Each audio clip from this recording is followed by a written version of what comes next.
সবাই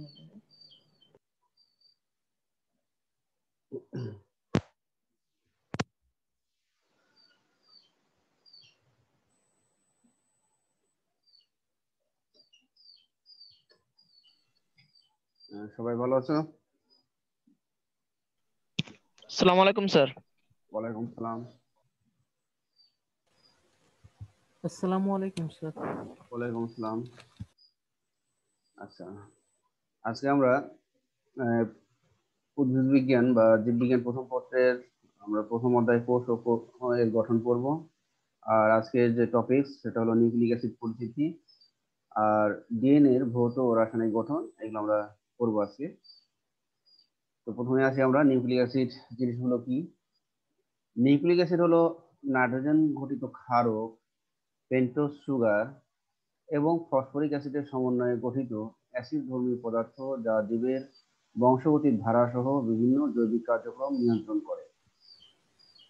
আবিষ্কার 1869 সালে চিকিৎসক ও রসায়নবিদ ফ্রেডেরিক মিশার ক্ষতস্থানের পুরের শ্বেতরক্তকণিকার নিউক্লিয়াস থেকে একটি নতুন রাসায়নিক পদার্থ পৃথক করেন এবং নামকরণ করেন নিউক্লিন। তাহলে নিউক্লিক অ্যাসিডের পূর্বের নাম ছিল নিউক্লিন। নিউক্লিন যা শর্করা, আমিষ ও স্নেহ পদার্থ থেকে ভিন্ন রকমের পদার্থ। পরবর্তীতে 1889 সালে আল্টম্যান নিউক্লিনে অ্যাসিডের ধর্ম দেখতে পান এবং নামকরণ করেন নিউক্লিক অ্যাসিড।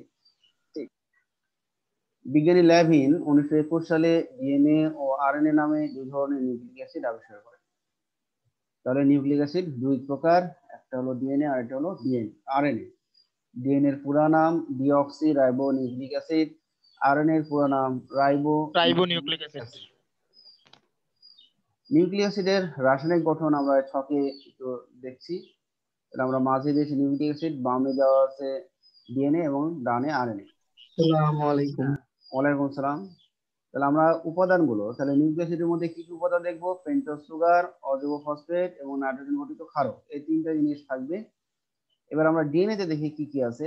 ডিএনএ তে পেন্টোজ সুগারের নাম হবে ডিঅক্সিরাইবোজ, অজৈব ফসফেটের নাম ফসফরিক অ্যাসিড, এটা ডিএনএ ও আরএনএ তো একই। নাইট্রোজেন ঘটিত ক্ষারক পিউরিন, অ্যাডিনিন আর গুয়ানিন, পাইরিমিডিন, থাইমিন ও সাইটোসিন। আবার এদিকে যদি আরএনএ এর সুগার দেখি, আরএনএ এর সুগারের নাম হলো রাইবোজ, এখানেও ফসফরিক অ্যাসিড থাকবে, এখানেও ডিএনএ এর মতো পিউরিন, অ্যাডিনিন, গুয়ানিন থাকবে, আর পাইরিমিডিন, সাইটোসিন ও ইউরাসিন। তাহলে আমরা এখানে পাইরিমিডিনের ক্ষেত্রে সাইটোসিন, এটা ডিএনএ এবং আরএনএ উভয়ই কমন, তবে ডিএনএ তে পাইরিমিডিন থাকে, থাইমিন বলে আরো একটা অংশ, যেটা আরএনএ তে থাকে না, আরএনএ তে ইউরাসিন নামক পাইরিমিডিন থাকে।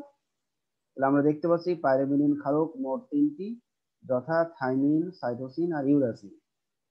হ্যাঁ, তাহলে আমরা এখানে কি দেখবো? আমরা যদি সংক্ষেপে বলি ডিএনএ এর নাইট্রোজেনাস বেস গুলো কি কি, তাহলে আমরা কি বলবো? A G T C. সংক্ষেপে আমরা বলবো এজিটিসি, মানে অ্যাডিনিন, গুয়ানিন, থাইমিন, সাইটোসিন। আর যদি আরএনএ এর নাইট্রোজেনাস বেস চিন্তা করি, তাহলে বলবো A G C U. AGSU। CU. ঠিক আছে? তাহলে আমরা স্যার জি আজকে স্যার। কোন টপিকটা পড়াচ্ছেন? আমরা আজকে পড়াচ্ছি nucleic acid. Nucleic acid, DNA, RNA, এগুলো প্রথম অধ্যায়ের। প্রথম অধ্যায়ে। তাহলে আমরা স্যার এই ছকটা সবাই বুঝতে পারছি? জি স্যার, জি বুঝতে স্যার। পারছি। আচ্ছা, থ্যাংক ইউ। তাহলে আমরা এখন আসবো পেন্টোজ সুগার। আমরা একটু আগে জানলাম ডিএনএ পেন্টোজ সুগারের নাম ডিঅক্সিরাইবোজ, আরএনএ পেন্টোজ সুগারের নাম রাইবোজ। তাহলে এখানে দুইটা স্ট্রাকচার দেওয়া হয়েছে। ক নাম্বারটা আমরা এখানে দেখছি, এটা হলো রাইবোজ সুগারের সংকেত, গাঠনিক সংকেত, আর খ হলো ডিঅক্সিরাইবোজ সুগারের সংকেত। তাহলে ডিঅক্সিরাইবোজ আর রাইবোজের মধ্যে একটা জায়গায় পার্থক্য, সেটা হলো 2 নম্বর কার্বন।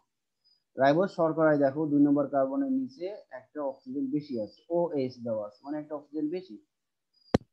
আর ডিঅক্সিরাইবোজের ক্ষেত্রে 2 নম্বর কার্বনের নিচে আমরা দেখবো হাইড্রোজেন আছে, অক্সিজেন নাই। অক্সিজেন নাই, তাহলে ডিঅক্সিরাইবোজে একটা অক্সিজেন কম থাকে। এটা হলো ফসফরিক অ্যাসিডের সংকেত, নিচে H3PO4, এটা হলো রাসায়নিক সংকেত, আর উপরে আর দেওয়া আছে গাঠনিক সংকেত। হ্যাঁ, ফসফরাসের সাথে অক্সিজেন ডবল বন্ড দ্বারা যুক্ত, আর বাদ বাকি সবগুলো হাইড্রোক্সিল সিঙ্গেল বন্ড দ্বারা যুক্ত আছে। আমরা এবার আসবো নাইট্রোজেনাস বেস। আমরা একটু আগে জানলাম নাইট্রোজেনাস বেস দুই ধরনের, একটাকে বলছি পাইরিমিডিন আর এটা হলো পিউরিন। হ্যাঁ, পাইরিমিডিন আমরা বামে যে স্ট্রাকচার দেখতে পাচ্ছি এখানে একটাই মাত্র রিং আছে, এই জন্য আমরা কি বলবো সিঙ্গেল রিং। তাহলে পাইরিমিডিনটা হলো সিঙ্গেল রিং। আর এই সিঙ্গেল রিং এ যে চক্রটা তৈরি হয়েছে বা যে রিংটা তৈরি হয়েছে সেখানে কার্বন এবং নাইট্রোজেন দুটোই ইনভলভ আছে, কাজে এটা একটা হেটেরোসাইক্লিক রিং। তাহলে হেটেরোসাইক্লিক রিংটা বুঝতে পেরেছো? হেটেরোসাইক্লিক রিং কাকে বলে? যে কার্বনের সাথে যদি অন্য কোনো মৌল যুক্ত থাকে তখন তাকে আমরা বলবো হেটেরোসাইক্লিক। তাহলে দিস ইজ হেটেরোসাইক্লিক রিং। আর এটা হলো সিঙ্গেল রিং। আর ডান দিকে আমরা দেখতে পাচ্ছি এটা হলো পিউরিন। তাহলে পিউরিনের কাঠামোতে আমরা কয়টা রিং দেখতে পাচ্ছি? পিউরিনের কাঠামোতে কয়টা রিং দেখতে পাচ্ছি? দুইটা। দুইটা। একটা হলো হেক্সাগোনাল আর একটা হলো পেন্টাগোনাল, একটা 6 কোণ আর একটা হলো 5 কোণ যুক্ত কোণ। এটাও হেটেরোসাইক্লিক কারণ এখানেও কার্বন এবং নাইট্রোজেন ইনভলভ আছে রিং গঠনে। তাহলে এগুলো হলো সাধারণ কাঠামো পিউরিন আর পাইরিমিডিনের। আমরা এবার যাই পিউরিনের। আমরা জানি পিউরিন দুই ধরনের আছে, একটা হলো অ্যাডেনিন আর একটা হলো গুয়ানিন। তাহলে এই পিউরিন ক্ষারকগুলো ডিএনএ তেও থাকে এবং আরএনএ তেও থাকে, কারণ পিউরিন ক্ষারক মাত্রই হলো দুইটা, অ্যাডেনিন আর গুয়ানিন। অ্যাডেনিন গুয়ানিন ডিএনএ তেও আছে, অ্যাডেনিন গুয়ানিন আরএনএ তেও আছে। তাহলে আমরা এখানে দেখতে পাচ্ছি এখানে অ্যাডেনিনের আমরা তোমরা নাম নিশ্চয়ই শুনেছো IUPAC, ইউপ্যাক যেটাকে বলা হয়। তো ইউপ্যাক টাইপের একটা নাম আছে, এই প্রত্যেকটা ক্ষারকের একটা করে IUPAC টাইপের নাম আছে। তো অ্যাডেনিনের এটাকে বলা হচ্ছে 6 অ্যামাইনো পিউরিন। কারণ আমরা এখানে নাম মনিং করেছি, এই উপরের বাম দিকের নাইট্রোজেন হলো 1 2 3 4 5 6 7 8 9। তাহলে কয় নম্বর অবস্থানে অ্যামাইনো গ্রুপটা আছে? হ্যাঁ, কয় নম্বর অবস্থানে? 6 নম্বর। 6 নম্বর। এই জন্য নাম হচ্ছে 6 অ্যামাইনো পিউরিন। বুঝতে পেরেছো? তাহলে আমরা অ্যাডেনিনের নামও মনে রাখবো প্লাস এই নামটাও মনে রাখবো, তাহলে আমাদের সহজে ভুল হবে না। গুয়ানিন। তাহলে গুয়ানিন আমরা এটা দেখে বলে দিতে পারবো 2 নম্বর অবস্থানে আছে হলো অ্যামাইনো, তাহলে 2 অ্যামাইনো। আর 6 নম্বর অবস্থানে আছে অক্সি। হ্যাঁ, তাহলে 2 অ্যামাইনো 6 অক্সি পিউরিন। বুঝতে পেরেছো? তাহলে গুয়ানিনের এটাও আমরা বলতে পারবো 2 অ্যামাইনো 6 অক্সি পিউরিন। ঠিক একই রকম ভাবে এখন আমরা একটা কোথা থেকে ধরবো? হ্যাঁ বলো। 1 2 এর নাম্বারিংটা কিভাবে করব? একের নাম্বারিংটা হলো যখন ডবল রিং হবে, যেমন এই পিউরিন ক্ষারকগুলো হলো ডবল রিং, তখন আমরা উপরের দিকে বামে যে নাইট্রোজেন আছে সেখান থেকে 1 নম্বর ধরবো। কিন্তু যখন সিঙ্গেল রিং হবে যেমন পাইরিমিডিন, তখন আমরা নিচের নাইট্রোজেনকে 1 ধরবো। এই নাইট্রোজেনকে 1 ধরে এদিকে 2 3 এভাবে যাবে, তখন ক্লকওয়াইজ যাবে। হ্যাঁ, আর এটা গেছে অ্যান্টি ক্লকওয়াইজ। হ্যাঁ, তাহলে আমরা এখন পাইরিমিডিনে যাই। পাইরিমিডিনে এবার খেয়াল করো, এই যে পাইরিমিডিনের ক্ষেত্রে আমরা নিচের নাইট্রোজেন থেকে ধরেছি, এটা হলো ক্লকওয়াইজ। স্যার এগুলার গঠন কি মুখস্থ করতে হবে? হ্যাঁ, এটা এভাবে মুখস্থ করতে হবে, তাছাড়া উপায় নাই। হ্যাঁ, তাহলে এটা হলো 1 ক্লকওয়াইজ যদি আমরা ধরি নাম্বারিং 2 3 4 5 6। তাহলে এখানে আমরা বলছি প্রথমটা হলো থাইমিন। থাইমিনটা আমরা কি বলবো, যে নাম্বারিং করা আছে 2 এ অক্সি আছে 4 এ অক্সি আছে, তাহলে 2 4 ডাইঅক্সি। 5 এ আছে মিথাইল, 5 মিথাইল পাইরিমিডিন। বুঝতে পেরেছো? তাহলে থাইমিনের এই নামটা হলো 2 4 ডাইঅক্সি 5 মিথাইল পাইরিমিডিন। আচ্ছা, এবার আসবো সাইটোসিন। সাইটোসিনের ক্ষেত্রে এখানে দেখো 2 নম্বর কার্বনে আছে অক্সিজেন, তাহলে 2 অক্সি। আর 4 নম্বরে আছে amino, 4 amino pyrimidine. 2 oxy 4 amino pyrimidine. এবার আসো ইউরাসিল। তাহলে ইউরাসিলে 2 আর 4 এ অক্সি আছে, এই জন্য 2 4 ডাইঅক্সি পাইরিমিডিন। তাহলে এই নামগুলো আমাদের মনে থাকলে সহজে আমরা এই নামকরণগুলো মনে রাখতে পারবো। এই যে নামকরণ ডানে যে থাইমিনের পাশে বা সাইটোসিনের পাশে যে নামকরণটা দেওয়া আছে, এই নামকরণ কিন্তু বইয়ে নাই, এগুলো হায়ার লেভেলের বইগুলোতে দেওয়া আছে। তো তোমাদের সুবিধার জন্য হ্যাঁ এখানে আমি দিলাম। তাহলে আমাদের স্ট্রাকচারগুলো এইভাবে মনে রাখতে হবে। আচ্ছা, আমরা এখন আসবো নিউক্লিওসাইডের ধারণা এবং নিউক্লিওটাইডের ধারণা। এই ধারণাগুলো শেখার আগে আমাকে আরেকটা বক্সে যাই। এখানে একটু খেয়াল করো নিউক্লিওসাইডস। তাহলে আমরা পেন্টোজ সুগার, আরএনএ এর পেন্টোজ সুগারের নাম কি? আরএনএ এর পেন্টোজ সুগারের নাম কি? রাইবোজ। এই যে রাইবোজ সুগার কালো কালিতে দেওয়া আছে রাইবোজ সুগার। এখন আরএনএ এর যে আমরা জানি আরএনএ এর ক্ষারকগুলো কি কি, এ জি ইউ আর সি, তাই না? তাহলে এখন জি স্যার। হ্যাঁ, তাহলে নিউক্লিওসাইড মানে কি? নিউক্লিওসাইড মানে হলো এগোনো পেন্টোজ সুগার যোগ এগোনো নাইট্রোজেনাস বেস। তাহলে নিউক্লিওসাইড ইকুয়াল টু কি? এগোনো নাইট্রোজেনাস বেস যোগ এগোনো পেন্টোজ সুগার। ওকে, তাহলে নিউক্লিওসাইড কাকে বলবো? এগোনো নাইট্রোজেনাস বেস যোগ এগোনো পেন্টোজ সুগার। তাহলে আরএনএ এর পেন্টোজ সুগারের নাম আমরা জানি রাইবোজ, আর তার সাথে যদি অ্যালিনিন যুক্ত হয় তখন তাকে বলবো অ্যালিনোসিন। রাইবোজ সুগারের সাথে যদি গুয়ানিন যুক্ত হয় তখন তার নাম হবে গুয়ানোসিন। আবার যদি রাইবোজ সুগারের সাথে ইউরাসিল যুক্ত হয় তখন তার নাম হবে ইউরিডিন। রাইবোজ সুগারের সাথে সাইটোসিন যুক্ত হলে তখন হবে সাইটিডিন। বুঝছো? তাহলে এগুলো এই চারটা হলো নিউক্লিওসাইড। কার নিউক্লিওসাইড? আরএনএ। তাহলে অ্যাডিনোসিন, গুয়ানোসিন, ইউরিডিন, সাইটিডিন এগুলো কার নিউক্লিওসাইড? Ribose sugar RNA.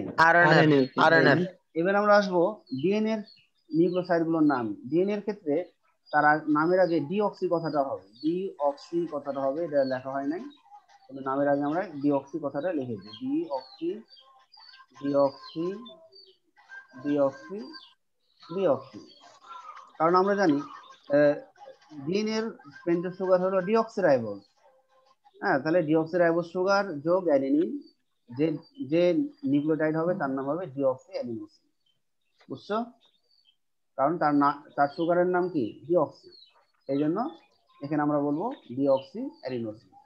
আবার ডিঅক্সিরাইবোজ যোগ guanine, deoxy guanosine. Deoxy ribose sugar যোগ সাইটোসিন, তখন কি হবে? Deoxy cytidine. কারণ ডিএনএ এর ক্ষেত্রে ইউরাসিল নাইট্রোজেনাস বেস থাকবে না, এই জন্য এখানে ফাঁকা। দেন লাস্টে আছে কি? ডিঅক্সি রাইবোজ সুগার যোগ থাইমিন, এখানে আমরা বলবো ডিঅক্সি থাইমিডিন। তাহলে এই নিউক্লিওসাইডস এর ধারণাগুলো পেলা, বুঝতে পারলা? তাহলে ডিএনএ তে কয় ধরনের নিউক্লিওসাইড আছে? 4 ধরনের। আচ্ছা, এবার আমরা আসি নিউক্লিওটাইড। তাহলে আমরা এখানে দেখেছি যে অ্যাডিনোসিন, গুয়ানোসিন, ইউরিডিন, সাইটিডিন এগুলো ছিল নিউক্লিওসাইডস, কিছুক্ষণ আগে আমি দেখালাম। এখন প্রত্যেকটার সাথে যদি একটা করে ফসফেট যুক্ত হয় তখন সেটা হয়ে যাবে মনোফসফেট। তাহলে এখানে এ মানে হলো অ্যাডিনোসিন আর এমপি মানে হলো মনোফসফেট। ঠিক আছে? তাহলে অ্যাডিনোসিন, মনোফসফেট, এইভাবে প্রত্যেকটা নিউক্লিওসাইডের সাথে যদি এরকম যুক্ত হয় তখন একটা করে ফসফেট যোগ হয়ে যাবে। তাহলে সিএমপি মানে সাইটিডিন মনোফসফেট। এখন ডিএনএ 4 ধরনের নিউক্লিওসাইড আছে, তাদের সাথেও যদি একটা করে ফসফেট যুক্ত হয় তখন আমরা তাকে বলবো ডিএএমপি মানে ডিঅক্সি অ্যাডিনোসিন মনোফসফেট।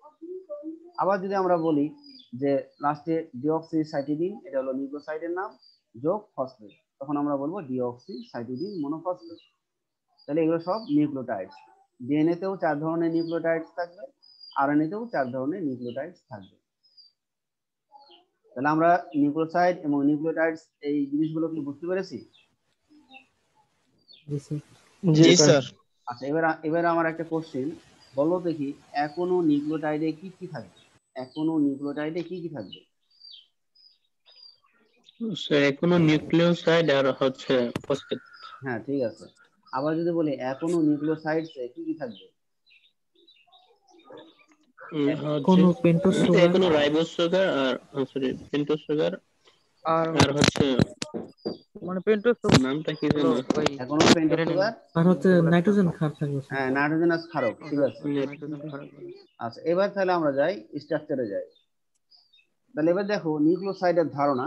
এখানে আমরা বলছি নিচে এটা হলো ডিঅক্সিরাইবোজ সুগার, এই সবুজ কালি দিয়ে যেটা লেখা আছে সেটা হলো ডিঅক্সিরাইবোজ সুগার, এবং এটা হলো একটা পেন্টোজ সুগার, এটা ডিএনএ সুগার। আর এর 1 নম্বর কার্বন, এটা হলো 1 নম্বর কার্বন, আর উপরে যে গোলাপি কালারের দেওয়া আছে সেটা হলো একটা নাইট্রোজেনাস ক্ষারক সাইটোসিন। তাহলে এটা একটা নাইট্রোজেনাস ক্ষারক। তাহলে পেন্টোজ সুগারের 1 নম্বর কার্বনের সাথে নাইট্রোজেনাস ক্ষারকের পাইরিমিডিন নাইট্রোজেনাস ক্ষারক যেটা সাইটোসিন, তার 1 নম্বর অবস্থানে নাইট্রোজেনের সাথে এখানে যুক্ত হয়েছে। আমরা যখন এই সাইটোসিনের স্ট্রাকচার দেখেছিলাম, এন এর নিচে কি দেখেছিলাম? এন এর নিচে কি ছিল মনে আছে? আমরা যখন সাইটোসিনের স্ট্রাকচার দেখেছিলাম তখন এই যে 1 নম্বর অবস্থানে এন ছিল, এন এর নিচে কি? এইচ ছিল, থ্যাংক ইউ। এই হ্যাঁ, এখন এই শর্করার এখানে আমরা ডিঅক্সিরাইবোজ শর্করা এখানে দেখতে পাচ্ছি, এখানে কার্বন আছে, আর এই বন্ডের এখানে কি ছিল, ওএইচ ছিল না, নিচে এইচ আর এখানে ছিল ওএইচ। তাহলে এই সুগারের ওএইচ আর হলো সুগারের 1 নম্বর কার্বনের ওএইচ আর সাইটোসিনের 1 নম্বর অবস্থানে যে নাইট্রোজেন আছে তার এইচ, তাহলে এইচ আর ওএইচ মিলে কি বের হয়ে যাবে, পানি পানি। স্যার। যার ফলে এখানে বন্ড হয়ে যাবে। হ্যাঁ, এবং এটা একটা নিউক্লিওসাইড হয়ে যাবে। তাহলে এটা হলো এই নিউক্লিওসাইডের নাম কি, ডিঅক্সিসাইক্লিন, যেহেতু নাইট্রোজেন বেস আছে সাইটোসিন। বুঝতে পেরেছো? আচ্ছা, এখন যদি আমি এখানে সাইটোসিন বাদ দিয়ে এখানে যদি আমি থাইমিন দিয়ে দিই, এখানে যদি আমি সাইটোসিন বাদ দিয়ে থাইমিন দিয়ে দিই, তখন তার নাম কি হবে? ডিঅক্সিথাইমিডিন। ডিঅক্সিথাইমিডিন। বা এখানে যদি আমি ইউরাসিল দিই তাহলে কি হবে? এখানে যদি আমি ইউরাসিল দিই, ডিঅক্সিইউরিডিমিন। না এটা হবে না, কারণ ইউরাসিল ডিএনএ এর ক্ষারক নয়। ডিএনএ তে ক্ষারক নয় তো। হ্যাঁ, ইউরাসিল দিয়ে স্ট্রাকচার হবে না, কারণ ইউরাসিল ডিএনএ এর ক্ষারক নয়। ওকে, তাহলে এখানে কি কি বসতে পারে, এখানে সাইটোসিন বসতে পারে, এখানে আরেকটা হলো থাইমিন বসতে পারে। ওকে, আচ্ছা নিচে যদি স্যার, আবার স্যার আমাদের এই যে স্যার আমাদের এক্সামের জন্য কোন কোন চ্যাপ্টার থাকবে স্যার, একটু আমার বললে ভালো হতো। এক্সামের জন্য তো বলে দিয়েছি, আমরা এখন যেটা পড়ছি এটা এক্সামের জন্য নাই, কিন্তু এটা পরবর্তীতে তোমাদের কাজে লাগবে। বুঝছো? আগে যেগুলো পড়াইছি নিউক্লিয়াস পর্যন্ত হলো এক্সাম পর্যন্ত আছে।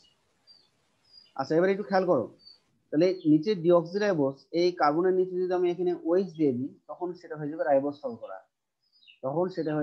শর্করা, আর উপরে মনে করো সাইটোসিন আছে, তখন তার নামটা কি হবে? উপরে সাইটোসিন আর নিচে মনে করো রাইবোজ শর্করা আছে, তখন সেই নিউক্লিওসাইডের নাম কি হবে? আমি আবার বলছি, উপরে মনে করো সাইটোসিন আর নিচে এখানে রাইবোজ শর্করা দিয়ে দিলাম, এখানে আরেকটা ও দিয়ে দিলাম, তাহলে এটা রাইবোজ শর্করা হয়ে গেল, রাইবোজ শর্করা যোগ সাইটোসিন, তাহলে সেই নিউক্লিওসাইডের নাম কি হবে? তখন হয়ে যাবে শুধু সাইটিডিন, ডিঅক্সি কথাটা বাদ দিন। সাইটিডিন। হ্যাঁ, সাইটিডিন হবে। আচ্ছা, এরপরে আমরা আসি এবার আমরা আসি আবার নিউক্লিওসাইডের ধারণা, সেটা হলো অ্যাডেনিন আর গুয়ানিন নাইট্রোজেনাস বেস দিয়ে আমরা নিউক্লিওসাইড তৈরি করছি। তাহলে এই বাম সাইডে যে স্ট্রাকচার আমরা দেখতে পাচ্ছি এটা হলো রাইবোজ শর্করা, আর ডান সাইডে যেটা দেখতে পাচ্ছি এটা হলো ডিঅক্সি রাইবোজ শর্করা। তাহলে এখানে রাইবোজ শর্করা আর উপরে যে আমরা অ্যাডেনিন যে নাইট্রোজেনাস বেস আছে তার সাথে এখানে বন্ডিং দেখানো হয়েছে। হ্যাঁ, তাহলে অ্যাডেনিন এর যে 9 নং অবস্থানে নাইট্রোজেন আছে, হ্যাঁ, তার সাথে রাইবোজ শর্করার 1 নম্বর কার্বনের মধ্যে এখনো পানি বের হয়ে যায়, যার ফলে এরকম একটা বন্ড তৈরি হয়ে যায়। হ্যাঁ, যেহেতু রাইবোজ শর্করা এই জন্য এই নিউক্লিওসাইডের নাম অ্যাডিনোসিন। আর এদিকে আমরা বলতেছি, হ্যাঁ, এটা যেহেতু ডিঅক্সিরাইবোজ শর্করা আর উপরে যেহেতু অ্যাডেনিন নাইট্রোজেনাস বেস আছে, এই জন্য এর নাম হবে ডিঅক্সি অ্যাডিনোসিন। ঠিক আছে? তাহলে এই হলো নিউক্লিওসাইড। তাহলে নিউক্লিওসাইড মানে আমরা বুঝলাম যে এখনো নাইট্রোজেনাস বেস থাকে আর এখনো পেন্টোজ শর্করা থাকে, তাহলে তাকে আমরা বলবো নিউক্লিওসাইড। আচ্ছা, এবার আমরা আসবো নিউক্লিওটাইড। তাহলে আমরা আগের স্ট্রাকচারটাই দেখলাম, আগের স্ট্রাকচারে এখানে কি ছিল, CH2OH। হ্যাঁ, এই 5 নম্বর কার্বনে এখন ফসফেট অ্যাড করে দেব। তাহলে এখন 5 নম্বর কার্বনে কি আছে, 5 নম্বর কার্বনে এখানে CH2OH ছিল, তাহলে 5 নম্বর কার্বনে এখন OH নাই। আর এটা কার সংকেত, এটা ছিল ফসফরিক অ্যাসিডের সংকেত। ফসফরিক অ্যাসিডের সংকেতে কি থাকে, H3PO4, এখানে কি দেওয়া আছে, H2P আর O4 দেওয়া আছে, মানে একটা হাইড্রোজেন কম আছে। তাহলে ফসফরিক অ্যাসিড থেকে একটা হাইড্রোজেন কম আছে, আর CH2OH থেকে OH কম আছে, মানে এখানেও এখনো পানি অপসারিত হয়েছে, যার কারণে এখনো ফসফেট এই 5 নম্বর কার্বনের সাথে যুক্ত হতে পেরেছে। হ্যাঁ, এখন এর নাম হয়ে যাবে কি, যেহেতু একটা ফসফেট যোগ হয়েছে এই জন্য এর নাম হবে মনোফসফেট। তাহলে এর নাম আমরা কি বলবো, DAMP বলতে পারি আমি, DAMP মানে ডিঅক্সি অ্যাডিনোসিন মনোফসফেট। বুঝতে পারলা এখানকার স্ট্রাকচারটা? তাহলে ফসফেট কয় নম্বর কার্বনের সাথে যুক্ত হয়েছে, পেন্টোজ সুগারের 5 নম্বর কার্বনের সাথে যুক্ত হয়েছে। আমরা আবার আমরা আরেকটা দেখাচ্ছি, এটা হলো পাইরিমিডিন ক্ষারক দিয়ে আমি দেখাচ্ছি। উপরে সাইটোসিন, এটা একটা পাইরিমিডিন ক্ষারক, নিচে একটা সুগার দেওয়া আছে, সেই সুগারটা হলো ডিঅক্সিরাইবোজ সুগার, যেহেতু 2 নম্বর কার্বনের নিচে আছে এইচ। হ্যাঁ, এটা ডিঅক্সিরাইবোজ সুগার, আর এটা এই অংশটা ফসফরিক অ্যাসিড থেকে এসেছে।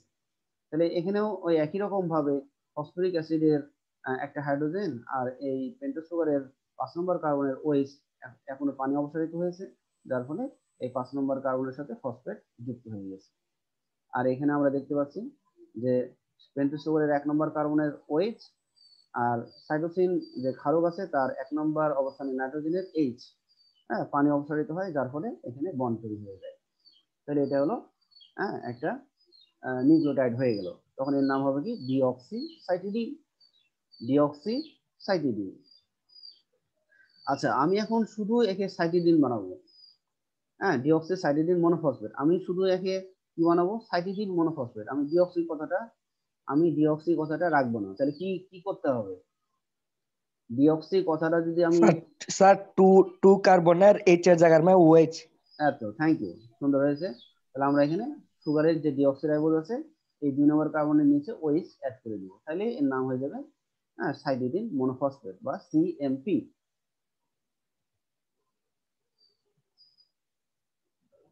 আচ্ছা, এখন আমরা আসি ডিএনএ সম্পর্কে জানবো। এখন আমরা বললাম ডিএনএ মানে কি? Deoxy ribo nucleic acid. তাহলে ডিএনএ এর পূর্ণরূপ হলো ডিঅক্সি রাইবো নিউক্লিক অ্যাসিড। প্রকৃত কোষের ক্রোমোজোমের মূল উপাদানকে আমরা বলতেছি ডিএনএ। 1869 সালে নিউক্লিক অ্যাসিড আবিষ্কৃত হওয়ার পর থেকেই এর প্রকৃতি, গঠন, উপাদান, ভৌত গঠন সম্বন্ধে জানার জন্য বিস্তর গবেষণা শুরু হয়। 1914 সালে জার্মান রসায়নবিদ রবার্ট ফুলজিন ডিএনএ রঞ্জন পদ্ধতি উদ্ভাবন করেন। একে ফুলজিন স্টেনিং বলা হয়। কোষে ডিএনএর পরিমাণ পিকোগ্রামে প্রকাশ করা হয়। কোষে ডিএনএর পরিমাণ পিকোগ্রামে প্রকাশ করা হয়। মানুষের ডিপ্লয়েড কোষে 5 থেকে 6 পিকোগ্রাম ডিএনএ থাকে। তাহলে এখানে আমরা বলতেছি 1 পিকোগ্রাম ইকুয়াল টু 10⁻12 গ্রাম। একজন প্রাপ্তবয়স্ক মানুষের দেহে 100 গ্রাম ডিএনএ থাকতে পারে। ঠিক আছে?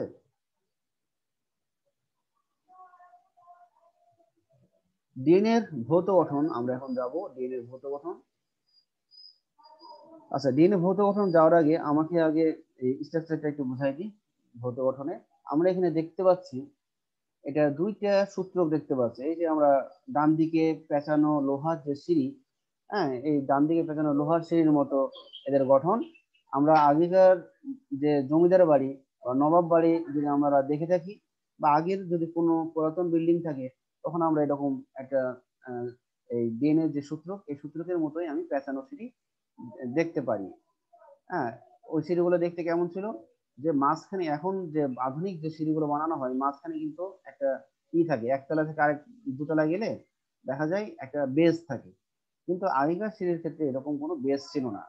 হ্যাঁ, নিচ থেকে ঘুরেছে একবারে টপ ফ্লোর পর্যন্ত, মনে করো যে পেঁচাতেই আছে, যার ফলে উপর থেকে নিচে কে আসছে সেটা ইজিলি দেখা যায়, বা নিচ থেকে উপরে কে যাচ্ছে সেটাও দেখা যায়। হ্যাঁ, এরকম ছিল, মাঝখানে কোনো বেস ছিল না। তাহলে ডিএনএ এর সূত্র কি হবে? ডান দিকে লোহার সিঁড়ি নাই ঘোরানো থাকে। ডিএনএ সূত্রগুলোকে কি বলা হয়? ডিএনএ সূত্রগুলোকে বলা হয় একে হেলিক্স বলা হয়। ডিএনএ সূত্রগুলোকে কি বলবো আমরা? হেলিক্স। তারপরে আমরা কি বলবো? যে ডিএনএ এখানে আমরা দেখতে পাচ্ছি একটা সম্পূর্ণ প্যাচ। এটা একটা সম্পূর্ণ প্যাচ, আর এই সম্পূর্ণ প্যাচে একটা বড় খাঁজ থাকবে, সেটাকে বলবো আমরা গভীর খাঁজ। আর একটা ছোট খাঁজ থাকবে, তাকে বলবো অগভীর খাঁজ। ডিএনএর এই একটা প্যাচের, এই যে এখান থেকে যদি আমি চিন্তা করি একটা প্যাচ, ডিএনএর একটা প্যাচের মোট দৈর্ঘ্য 34 অ্যাংস্ট্রম। ডিএনএর একটা প্যাচের মোট দৈর্ঘ্য 34 অ্যাংস্ট্রম।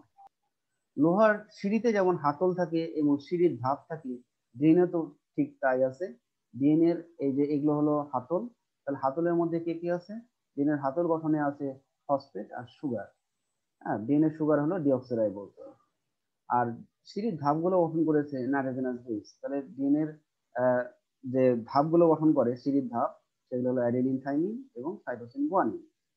এখানে আমরা দেখতে পাচ্ছি অ্যাডেনিন এবং থাইমিন কয়টা বন্ড দ্বারা যুক্ত আছে? এটা হলো হাইড্রোজেন বন্ড। অ্যাডেনিন থাইমিন 2টি হাইড্রোজেন বন্ড দ্বারা যুক্ত আছে। সাইটোসিন গুয়ানিন অপর দিকে 3টি করে হাইড্রোজেন বন্ড দ্বারা যুক্ত আছে। আমরা এখানে বলেছিলাম যে এখানে একটা প্যাচের সম্পূর্ণ দৈর্ঘ্য 34 অ্যাংস্ট্রম। তাহলে এই একটা প্যাচের মধ্যে একটা প্যাচের মধ্যে মোট 10 জোড়া মনোনিউক্লিওটাইড থাকে। 10 জোড়া মনোনিউক্লিওটাইড। আমরা যদি এই স্ট্রাকচারটা দেখি তাহলে এখানে আমরা দেখতে পাবো কিভাবে 10 জোড়া মনোনিউক্লিওটাইড হয়, কারণ আমরা এটারই সংক্ষিপ্ত রূপ এটা। তাহলে এখানে আমরা দেখতে পাচ্ছি এখানে ফসফেট, এখানে সুগার, এখানে হলো নাইট্রোজেন বেস। তাহলে এটা একটা নিউক্লিওটাইড, মনোনিউক্লিওটাইড। এই পাশেও ঠিক তাই। এটা হলো নাইট্রোজেন বেস, সুগার, ফসফেট। তাহলে এখানে একটা মনোনিউক্লিওটাইড। তাহলে এক লাইনে এক জোড়া মনোনিউক্লিওটাইড থাকে। ঠিক একই রকম এই লাইনে এক জোড়া আছে, তারপরের লাইনে এক জোড়া আছে, তারপরের লাইনে এক জোড়া আছে। এইভাবে উপর আর নিচ মিলে মোট 10 জোড়া মনোনিউক্লিওটাইড থাকে। এখানে আমরা বলতেছি যে ডিএনএ দুটো সূত্রক, একটা সূত্রকের অভিমুখ 5 প্রান্ত থেকে শেষে আমরা এসে দেখছি 3 প্রান্ত। আবার আরেকটা সূত্র হলো 3 প্রান্ত থেকে এসে শেষে আছে 5 প্রান্ত। কেন এই 5 আর কেন এই 3 হলো, কেউ কি বলতে পারবা? ডিএনএর একটা সূত্র 5 প্রান্ত থেকে শুরু আর শেষ হয় 3 প্রান্ত, তার বিপরীতমুখী সূত্রটি 3 প্রান্ত থেকে শুরু হয় এবং শেষে এসে 5 প্রান্তে শেষ হয়। এর কারণটা কি কেউ কি বলতে পারবা? জানা থাকলে বলো, না জানা থাকলে বলো যে জানি। এটা কি কার্বন রিলেটেড? না, এই যে আমি এই স্ট্রাকচারটা দেখাই তাহলে আরো ক্লিয়ার হবে। তাহলে এটা হলো পেন্টোজ সুগার। বাম দিকে দেখো, বাম দিকে পেন্টোজ সুগারে দেওয়া আছে। পেন্টোজ সুগারের বাইরে একটা কার্বন আছে, যেটা সেটা হলো CH2OH ছিল 5 নম্বর কার্বন। এই 5 নম্বর কার্বনে ফসফেট যুক্ত হয়েছে। তাহলে এই জন্য এই অভিমুখের নাম হয়েছে 5 প্রান্ত। আবার এই একই সূত্রকে শেষ প্রান্তে দেখো, যে সুগারটা আছে সেই সুগারের 3 নম্বর কার্বনে ফসফেট যুক্ত থাকবে।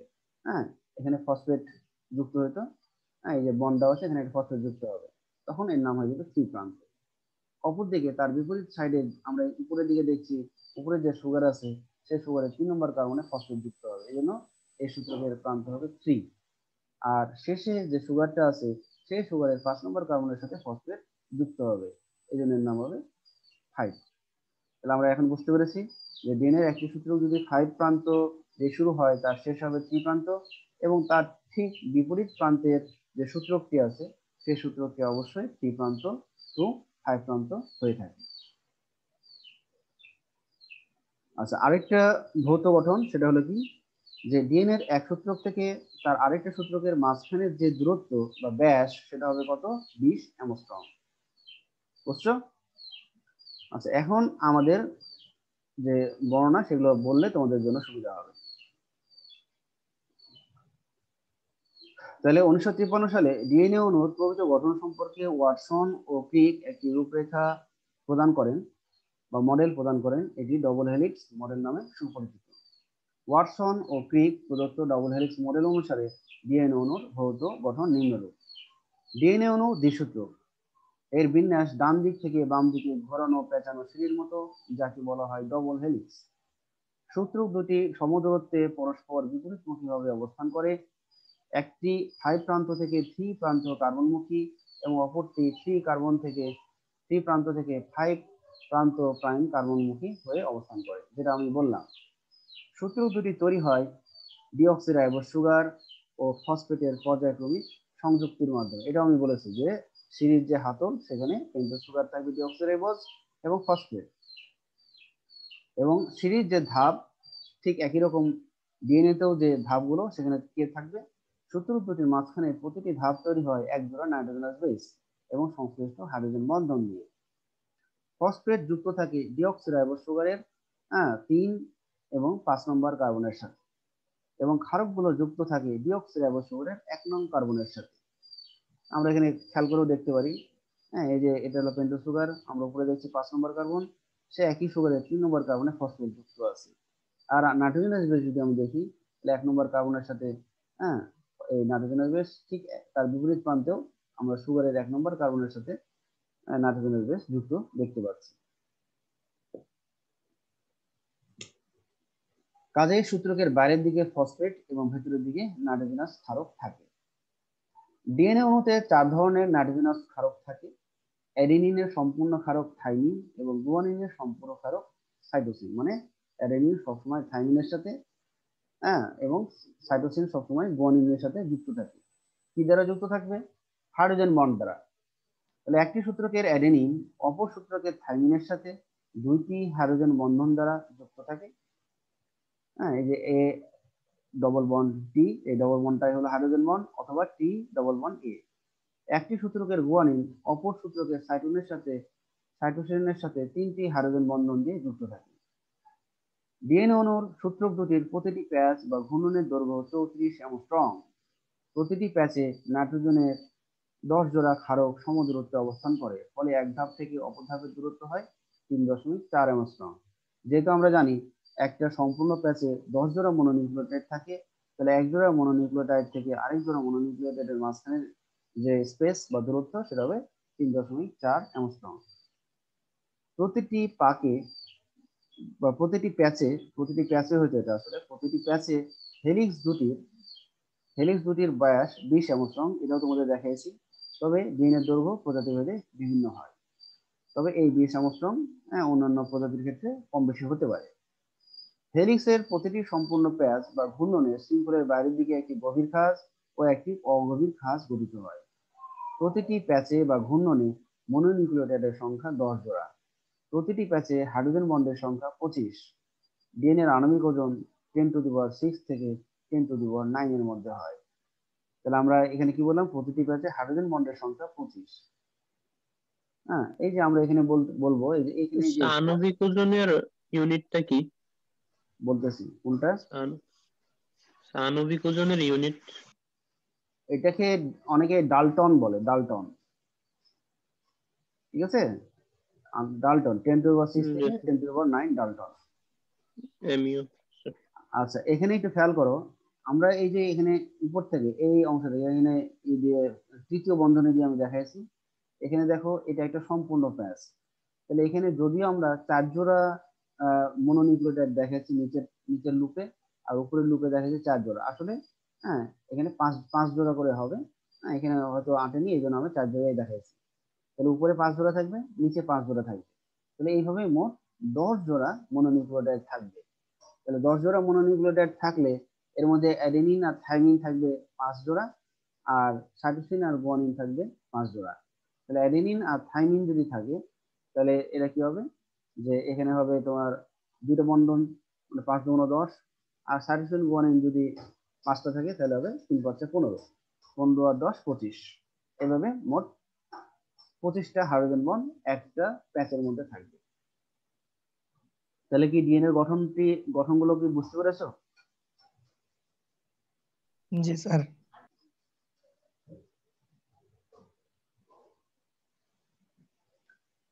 আমরা এবার আসবো ডিএনএর কাজ। ডিএনএর কয়েকটি কাজ নিচে উল্লেখ করা হলো। ডিএনএর কয়েকটি কাজ নিচে উল্লেখ করা হলো। ক্রোমোজোমের গাঠনিক উপাদান হিসেবে কাজ করে, বংশগতির আণবিক ভিত্তি হিসেবে কাজ করে, জীবের সকল বৈশিষ্ট্য ধারণ করে, বংশ পরম্পরায় পরবর্তী প্রজন্মে বৈশিষ্ট্য স্থানান্তর করে জীবের যাবতীয় বৈশিষ্ট্যের প্রকাশ ঘটায়, জীবের সকল জৈবিক কার্যক্রমের নিয়ন্ত্রক পদার্থ রূপে কাজ করে, জীবের পরিবৃত্তের ভিত্তি হিসেবে কাজ করে। ডিএনএ তার হেলিক্সের কোন অংশে গোলযোগ দেখা দিলে তা মেরামত করে নিতে সক্ষম। প্রজাতি শনাক্তকরণে ডিএনএ ভূমিকা রাখে। ডিএনএ এর জৈবিক গুরুত্ব বা তাৎপর্য। তাহলে কোষ বিভাজনের সময় ডিএনএ এর একটি নির্ভুল প্রতিলিপির সৃষ্টি হয়। ডিএনএ কোষের জন্য নির্দিষ্ট প্রকারের প্রোটিন সংশ্লেষণ করে। ডিএনএ বংশগতির সব ধরনের যৌগের সংকেত বহন করার ক্ষমতা রাখে। ডিএনএর গঠন অত্যন্ত স্থায়ী এবং মিউটেশন ব্যতীত এর কোনো পরিবর্তন হয় না। কোনো কারণে ডিএনএর গঠনে কোনো পরিবর্তন হলে পরিবৃত্তির উদ্ভব হয়। এখানে মিউটেশন বলে একটা কথা আছে, এই মিউটেশন সম্পর্কে এর আগেও বলা হয়েছে। কেউ কি বলতে পারবা মিউটেশন কাকে বলে? স্যার এই মিউটেশন হয়ে যায় বিভিন্ন কারণে। এইখানে একটু খেয়াল করো, মনে করো যে এটা হলো ফসফেট, এখানে নাইট্রোজেনাস বেস, এখানে মনে করো সাইটোসিন। তাহলে এই তিনটা মিলে কি হয়, এখনো ফসফেট, এখনো সুগার, আর এখনো নাইট্রোজেন বেস। তাহলে এই তিনটা মিলে কি হয়, হ্যাঁ এই যে পি, তারপর এখানে আমরা সুগার দেখতে পাচ্ছি এস, আর এখানে আছে সি। তাহলে তিনটা আছে, পেন্টোজ সুগার, সুগার, আর এখানে আছে নাইট্রোজেন বেস। এই তিনটা মিলে কি হয় বলতে পারবা? স্যার আমি আবার বলছি, এখানে নিউক্লিওটাইড। একটা পেন্টোজ সুগার, একটা এখানে এখানে পেন্টোজ সুগার আছে, তার বাম পাশে আছে ফসফেট, আর ডান পাশে আছে মনে করো একটা নাইট্রোজেন বেস। তাহলে এই তিনটে মিলে কি হওয়ার কথা? Sir nucleotide. নিউক্লিওটাইড। তাহলে আমরা বলতেছিলাম যে মিউটেশন। মিউটেশন মানে কি, যে ডিএনএ যে নিউক্লিওটাইড গুলো আছে, এই নিউক্লিওটাইডের মধ্যে যদি কোনো কারণে পরিবর্তন হয়, তাহলে মনে করো এই নিউক্লিওটাইডটার নামটা কি হতে পারে? হ্যাঁ, একটা ফসফেট, একটা মনে করো যে সুগার, আর একটা হলো সাইটোসিন আছে। তাহলে এটা অবশ্যই হবে ডিঅক্সি সাইটিডিন মনোফসফেট। হ্যাঁ, তাহলে এই ডিএনএর এই নিউক্লিওটাইডে যদি কোনো ধরনের পরিবর্তন হয়, মনে করো সি এর জায়গায় কোনো রকমের হয়ে গেল জি, তখন এটা কি হবে, এটা বৈশিষ্ট্য কিছু পরিবর্তন হয়ে যাবে। হ্যাঁ, সেটাকে আমরা বলবো মিউটেশন। তাহলে ডিএনএ এর নিউক্লিওটাইডে যে কোনো ধরনের পরিবর্তনকে মিউটেশন বলা হয়। ডিএনএ এর নিউক্লিওটাইড সিকোয়েন্সের যে কোনো জায়গায় পরিবর্তনকে মিউটেশন বলা হয়। তাহলে আজকের ক্লাসে এবার কারো কোনো সমস্যা থাকলে বলতে পারো। স্যার এই যে পরিবর্তনটা ঠিক হ্যাঁ। কি কি কারণে হয়ে যায় এই মিউটেশনের? ও মিউটেশনের কারণগুলো অনেকগুলো কারণ আছে, যেমন ড্রাগ। হ্যাঁ, কোনো ড্রাগের ডোজ যদি বেশি হয়ে যায়, ডাক্তার যে ডোজ দিতে বলে তার চাইতে যদি কোনো কারণে, সব ড্রাগের ক্ষেত্রে যে এরকম হবে, কোনো কোনো ড্রাগ আছে যে নর্মাল ডোজের চাইতে সে যদি বেশি ডোজ খেয়ে ফেলে, তাহলে তার মিউটেশন ঘটতে পারে তার দেহে। আবার দেখা যায় যে কোনো শক, সে হয়তো কোনো একটা খারাপ কিছু দেখে ফেলেছে, অ্যাক্সিডেন্ট বা কাউকে মেরে ফেলতে দেখেছে, একটা মেন্টালি একটা শক হয়, তখন এই শকের কারণে তার দেহে মিউটেশন ঘটতে পারে। দেখা যায় আমার আগে সে ভালোভাবে কথা বলতে পারতো, এই অ্যাক্সিডেন্ট দেখার পর তার দেহে মিউটেশন ঘটার কারণে সে আর ভালোভাবে কথা বলতে পারছে না। হ্যাঁ, তার দেহে মিউটেশন ঘটেছে। হ্যাঁ, এরকম বিভিন্ন মেন্টালি শক হতে পারে, ফিজিক্যালি শক হতে পারে। হ্যাঁ, আবার পরিবেশের কারণেও হতে পারে। হঠাৎ করে কেউ যদি গরম পরিবেশ থেকে অত্যাধিক ঠান্ডা পরিবেশে হঠাৎ করে তাকে নিয়ে যাওয়া হয়, তার মধ্যে মিউটেশন ঘটতে পারে। সবার ক্ষেত্রে যে ঘটবে তা না, কারো কারো ক্ষেত্রে এরকম ঘটে। তাহলে ব্যাপারটা বুঝতে পেরেছো? জি স্যার, বুঝতে পেরেছি। আচ্ছা, এবারে একটু খেয়াল করো, এই যে আমি যে স্লাইডটা বের করে রেখেছি, বাম সাইডে একটা সূত্র আর ডান সাইডে একটা সূত্র। তাহলে এই সূত্রকে, এগুলো কি আছে, নিউক্লিওটাইড। এখানে অনেকগুলো নিউক্লিওটাইড আছে। তাহলে এই নিউক্লিওটাইডকে আমরা কি নিউক্লিওটাইড বলবো? বাম দিকে নিউক্লিওটাইডকে আমরা পলিনিউক্লিওটাইড বলতে পারি না? আমরা জি স্যার, দুইটা মিলে ডাইনিউক্লিওটাইড। হ্যাঁ, তাহলে এখানে আমরা পলিনিউক্লিওটাইড। যেহেতু এখানে সুগারের নাম হলো ডিঅক্সি রাইবোজ, এই জন্য আমি এখানে কি বলবো, ডিঅক্সি পলিনিউক্লিওটাইড। তাহলে বাম সাইডে একটা আছে ডিঅক্সি পলিনিউক্লিওটাইড, ডান সাইডেও একটা ডিঅক্সি পলিনিউক্লিওটাইড। তাহলে সূত্রকের রাসায়নিক নাম কি, ডিঅক্সি পলিনিউক্লিওটাইড। আমরা যদি এখানে চিন্তা করি, তাহলে এখানেও আমরা দেখছি উপরের এই সূত্রটা হলো একটা ডিঅক্সি পলিনিউক্লিওটাইড, নিচের একটা হলো ডিঅক্সি পলিনিউক্লিওটাইড। তাহলে ডিএনএ এর সূত্রকের রাসায়নিক নাম কি, ডিঅক্সি পলিনিউক্লিওটাইড।